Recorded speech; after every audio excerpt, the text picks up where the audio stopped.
For our next lesson for the art of war for math, we're going to talk about speed and something called the first mover advantage. Now in chapter 2, Sun Tzu talks about something called seeking opportunity and the first mover advantage. So what this means is, in a regular battle, if two sides are fighting and an opportunity presents itself, the army or the team that gets there first is automatically at an advantage. Why? Because they've taken the opportunity first. The other team has to play catch up. And secondly, the longer you are at somewhere, be it with a person, place, or thing, you get more intelligence about that. So suppose that your army wants to take a hill.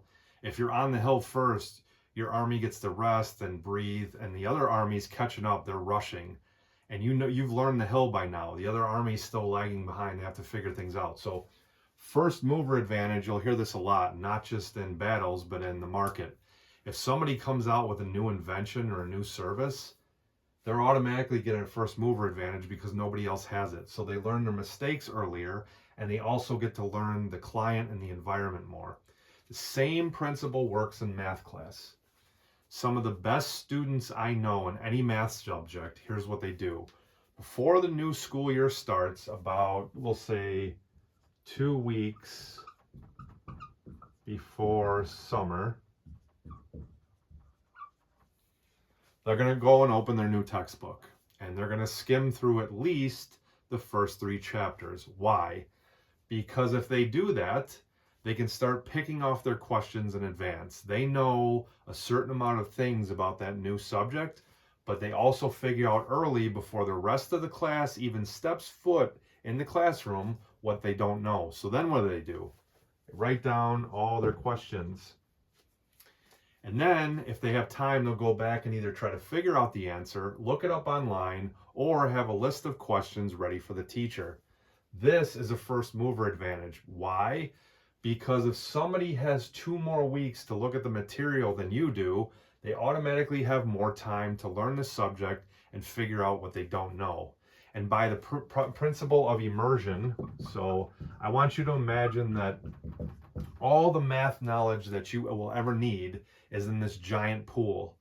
The longer you soak in the pool, the more you absorb the knowledge, the more time your subconscious has to process and turn things over in the head. So get the answers, figure out the questions, figure out the problems.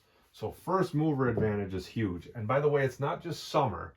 When you have winter break, if you know what your next class is and you get some time, skim through the next few chapters. This is one of the easiest ways to get an advantage on not just your classmates, but just in math in general, especially if your class grades on a curve, because you immerse yourself in the knowledge more. And you don't have to spend a ton of time in summer or winter. Just glance over it and then start writing things down that either don't make sense or questions that you have. So that's first mover advantage. Second thing, which is related to that, is speed to opportunities. Now, obviously in math class, we are not fighting a war like Sun Tzu was, but Sun Tzu recognized the advantage of opportunities.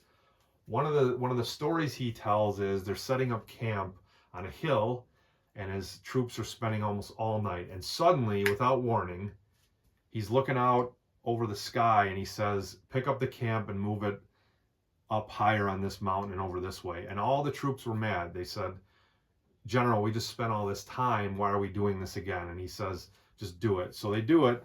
And as they're building the new camp, a huge storm comes down and washes away the old campsite. And the soldiers can't believe it, because Sun Tzu realized something was off before anybody else did.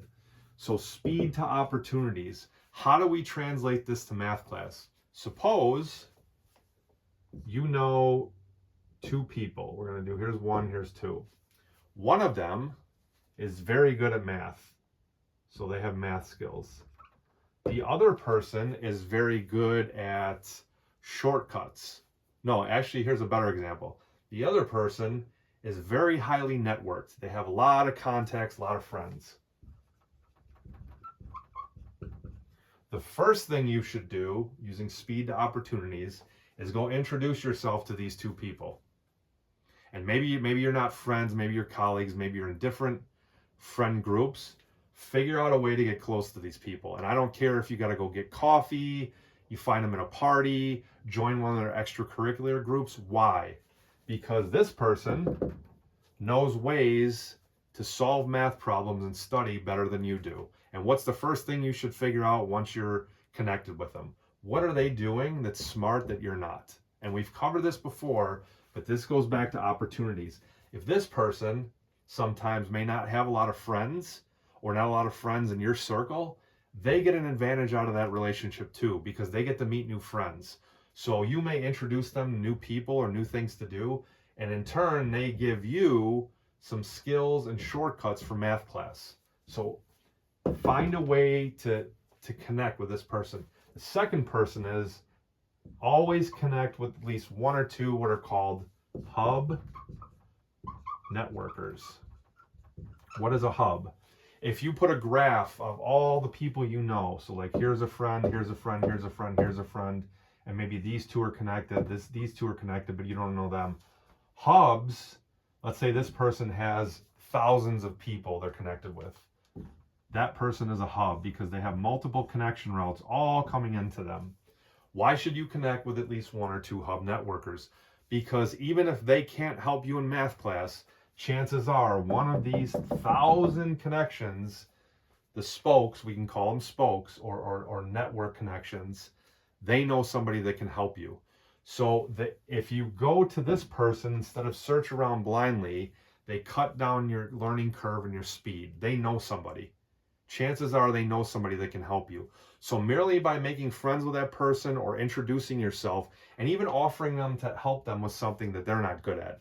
Again, this is an exchange of goods, just like we did here with a smart person in math.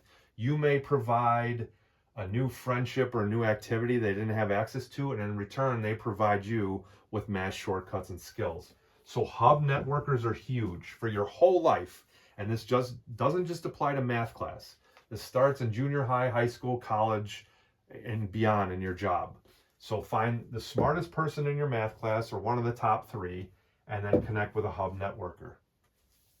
So we've covered first mover advantage, and we've covered speed to opportunities for both of these. What else can we do? The third thing we can do is, we're going to go back to immersion and first mover advantage.